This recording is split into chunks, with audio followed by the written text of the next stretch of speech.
नमस्कार, स्वागत है आप सभी का एनएफ न्यूज पर। मैं हूं आपके साथ रोहन। बिहार विधानसभा चुनाव के नतीजे जैसे जैसे आगे बढ़ते गए, कांग्रेस की हालत खस्ता होती गई और राहुल गांधी की जेब में एक और हार चली गई। ये कम से कम 100वीं हार तो होगी ही राहुल गांधी के चेहरे पर।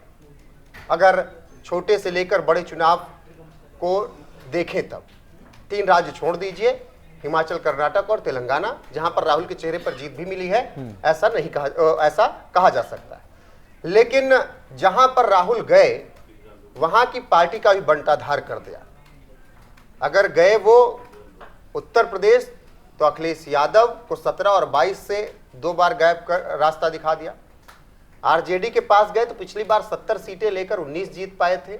अब की 51 ऑफिशियल तौर पर मिली थी 52 और कुछ सीटों पर खुद चुनाव लड़ गए थे, यानी महागठबंधन की ऐसी तैसी वहां चल ही रही थी। 243 सीट वालों पर 252-51 प्रत्याशी लड़ रहे थे। तो वहां पर भी राहुल गांधी ने आरजेडी के लिए मुश्किलें खड़ी कर दी। मतलब जिसके साथ पहुंचे उसको बर्बाद किया। महाराष्ट्र गए तो महाराष्ट्र में भी बंटाधार कर दिया। यही वजह है कि योगी आदित्यनाथ ने कहा कि बीजेपी के सबसे बड़े स्टार प्रचारक कोई हैं तो वो राहुल गांधी है। और अब हिमंता बिस्वा शर्मा ने भी बिहार चुनाव के परिणाम के बाद राहुल गांधी की मौज ले ली। चर्चा करेंगे इसी पर। मेरे साथ हैं सहयोगी भुवन शर्मा। लेकिन चर्चा की शुरुआत करें उससे पहले हिमंता का बयान सुनिए। অসমত যিটো জোটবন্ধন হৈছে এইটো বিয়া বাৰু দিন ঠিক কৰাৰ কাৰণে, এইটো ইলেকশ্যনৰ কাৰণে হোৱা নাই। আৰু য'তে অখিল গগৈ থাকিব গাখীৰত নিমখ ঢালিবই। সেইকাৰণে এইটো জোটবন্ধন লৈ আমি চিন্তা কৰিব নালাগে। সেইটো এক্সিডেণ্ট হ'বই কনফাৰ্ম। ৰাহুল গান্ধী কিয় আদৰি নলয় বুলি ভাবিছে অসমত? ৰাহুল গান্ধী য'তে যাব তাতে বিজেপি ইলেকশ্যন জিকিব। আৰু এই কথাটো মই বিহাৰত কৈ আহিছিলোঁ যে ৰাহুল গান্ধী হ'ল বিজেপিৰ আটাইতকৈ ডাঙৰ ষ্টাৰ কেম্পেইনাৰ। যদি ৰাহুল গান্ধী আহি যায় বিজেপি জিকাটো পাক্কা হৈ যায়। তেতিয়াহ'লে আমি 100% জিকি যাম যদি ৰাহুল গান্ধী আহে। ने राहुल गांधी का स्वागत बिहार में किया, उसी तरीके से असम में भी करेंगे क्योंकि वो हमारे स्टार कैंपेनर। भुवन जी, ये कैसा वक्त आ गया कि राहुल गांधी विपक्ष की जीत की गारंटी बन गए हैं और खुद की पार्टी के लिए हार की गारंटी? बिल्कुल, हम तो डूबेंगे सनम, तुम्हें भी साथ ले डूबेंगे वाली कहानी को चरितार्थ कर रहे हैं, कहावत को।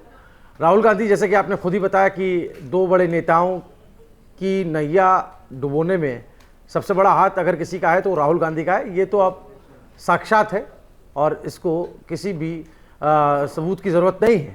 और ये हमने अपनी आंखों के सामने हाल फिलहाल में होता देखा है। और सबसे मज़ेदार बात यह है कि Rahul Gandhi hit and run वाला मामला कर जाते हैं, आते हैं, डैमेज कर जाते हैं और गायब हो जाते हैं पिक्चर से। ऐसा ही उन्होंने अखिलेश यादव के साथ किया, गायब हो गए आफ्टर इलेक्शन। और बिहार में भी यही है। कहाँ है?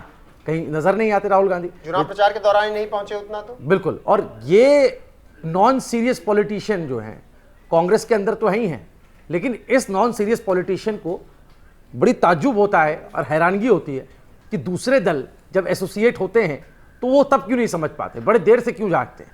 और इनका तो ट्रैक रिकॉर्ड रहा है। अभी आप खुद बता रहे 100 बार से का हार का तमगा उनके माथे पर लग गया, वो देख चुके हैं। तो ये दिखाई क्यों नहीं देता? ये राजनीतिक अपरिपक्वता सिर्फ राहुल गांधी में नहीं, यूपी में अखिलेश यादव में भी है और बिहार में तेजस्वी यादव में भी है, जो पता नहीं किस शर्तों पर, किन बातों पर, किन मुद्दों पर, किस कॉमन प्रोग्राम के तहत समझौता कर लेते हैं, गठबंधन कर लेते हैं, ये समझ में नहीं आता है। और राहुल गांधी को लेकर जो टिप्पणी हिमंता ने की है, हिमंता अपनी बेबाकी के लिए जाने जाते हैं और मौज लेने के लिए भी। इससे पहले कई बार अगर आप गूगल में हिमंता और राहुल गांधी सर्च कर देंगे तो आपको समझ में आ जाएगा कि कब कब सीधे तौर पर हिमंता ने इस तरीके से राहुल गांधी पर खूब मौज ली। बिल्कुल। और इससे पहले सीएम योगी आदित्यनाथ ने भी इसी तरीके से बिहार विधानसभा चुनाव के दौरान, प्रचार के दौरान ये बातें कही थी कि हमारे सबसे असली स्टार कैंपेनर तो राहुल गांधी हैं। हाँ। क्योंकि राहुल गांधी ने हरियाणा में जिस तरीके से कैंपेनिंग की, जिस तरीके से दिल्ली में की, हाँ। मतलब वो बोलते कुछ हैं, हाँ। पूरा माहौल दूसरे की तरफ बना देते हैं। मतलब एक तरीके से बिहार में ही देखिए, हाँ, कहने लगे कि सेना पर 10% लोगों का कंट्रोल है, वो भी उच्च कोटि वाले हैं। और एक तरीके से कहें पिच तैयार कर जाते हैं राहुल गांधी और खेलती है बीजेपी आकर के।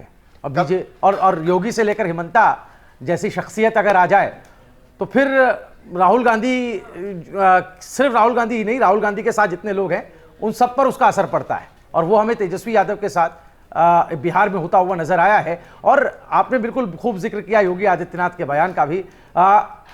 बिल्कुल आप ठीक कह रहे हैं, हिमंता और योगी आदित्यनाथ का राहुल गांधी पर हमला सिर्फ राहुल गांधी पर हमला नहीं है बल्कि महागठबंधन पर भी एक तरीके से हमला है। और राहुल गांधी हरियाणा का जिक्र करते हैं बिहार में आकर के, तो ये अपने आप में उनकी राजनीतिक नासमझी बताता है। और इस नासमझी को पता नहीं क्यों आंख बंद करके लोग इसे इग्नोर कर जाते हैं या इस पर ध्यान नहीं देना चाहते। किसी की हिम्मत भी नहीं ना कि राहुल पर सवाल उठा ले कि लगातार चुनाव हार रहे हैं।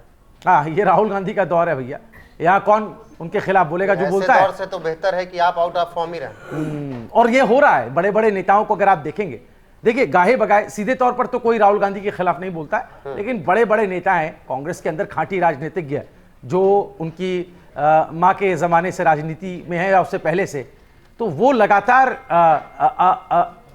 टिप्पणियां करते परोक्ष रूप से टिप्पणियां करते रहते हैं और कई बार राहुल गांधी के ही फैसलों पर भी सवाल उठाते रहे हैं। तो ये बताता है कि स्वर तो उठते हैं, लेकिन वो नाम की लोकतांत्रिक पार्टी मुझे लगता है, क्योंकि वहां पर आप हुक्मरान के खिलाफ या जो आपके लीडर है उनके खिलाफ आप बोल नहीं सकते। और जिन्होंने बोला उनको अपना दूसरा रास्ता देखना पड़ा, वो चाहे ज्योतिरादित्य सिंधिया हो, जितेंद्र प्रसाद हो, आरपीएन सिंह हो या फिर प्रमोद कृष्ण। और एक नाम और जुड़ सकता है, हरीश रावत उत्तराखंड से, हाँ, उनके बारे में भी चर्चा है कि उनको भी आश्रय पर धकेल दिया गया है। बिल्कुल। और कहा तो यहां तक जाता है कि राहुल गांधी के आसपास जो लोग हैं वो एक चुनाव जनता वाला नहीं जिता सकते। राज्यसभा में एमएलसी की बात अलग है कि वो जीत कर पहुंच जाए। तो ये तमाम बातें हैं जो कि राहुल गांधी के खिलाफ जाती हैं और इसीलिए कभी योगी आदित्यनाथ, कभी हिमंता बिस्वा शर्मा इस तरीके की टिप्पणियां करते हैं और राहुल गांधी भी मौका देते हैं। कभी कहते हैं शक्ति से लड़ना है, सनातन में एक शक्ति है उससे लड़ना है, कभी वो सेना वाले बयान का हमने जिक्र किया है, कभी कुछ और ऐसा बयान दे देते हैं जिस पर फजीहत हो जाती है। और फिर कब तक ट्विटर वाले प्रवक्ता उस रायतों को समेटते रहे, उनके लिए भी मुश्किलें होती हैं। तो ऐसे में अब उन्होंने भी छोड़ दिया है कि कब तक डिफेंड करते रहे ऐसे बयानों को। तो कुल मिलाकर हिमंता बिस्वा शर्मा ने क्या कुछ कहा, उनके बयान को एक बार आपको फिर सुना देते हैं। बाकी राहुल गांधी पर आपकी टिप्पणी क्या है कमेंट सेक्शन में जरूर बताइएगा। बने रहिएगा हमारे साथ लगातार, वीडियो को शेयर कीजिएगा, लाइक कीजिएगा, चैनल को सब्सक्राइब करना ना भूलिएगा। साथ ही एनएफ न्यूज की वेबसाइट newsnf.com पर जाकर आप देश और दुनिया की खबरें, साथ ही बिहार चुनाव से जुड़ी हर एक विस्तृत रिपोर्ट वहां पढ़ सकते हैं। नमस्कार। অসমত যিটো জোট বন্ধন হৈছে এইটো বিয়া বাৰু দিন ঠিক কৰাৰ কাৰণে, সেইটো ইলেকশ্যনৰ কাৰণে হোৱা নাই।